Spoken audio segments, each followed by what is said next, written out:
Mamma mia, salut les amis et bienvenue dans cette nouvelle vidéo des teachers du net. Alors dans cette vidéo comme promis, nous allons parler de l'événement de formulaire preset data. Donc remarquez que la partie qui est ici, c'est un peu comme si on a eu à faire un zoom de la partie qui est là. Vous voyez qu'on a quoi? On a new form, model data, set data, prepopulated form.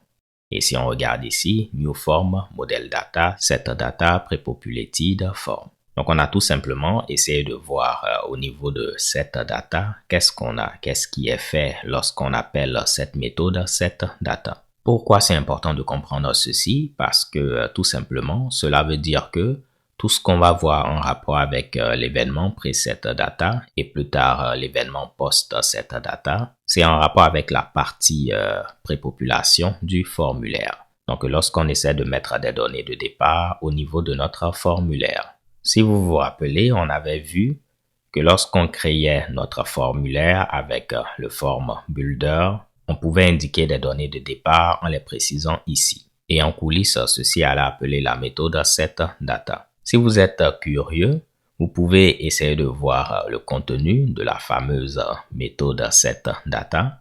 Donc là, c'est getData. Je vais rechercher setData. On aura plein de mshbushi, mais regardons petit à petit. On peut voir que c'est à cette étape qu'on va dispatcher l'événement preset data.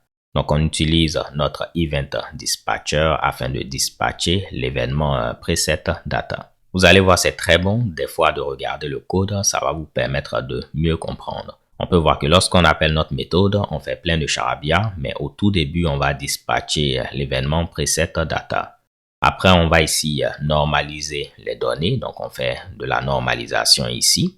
Et à la fin, une fois qu'on a fini de setter toutes les données, donc les données de modèle, les données normalisées, les données de vue, on va dispatcher maintenant l'événement post-setData. C'est pourquoi ici, on dit que lorsqu'on appelle la méthode setData, avant ici de normaliser les données, on déclenche l'événement presetData. Donc à cette étape-là, on n'a pas encore seté les différentes données.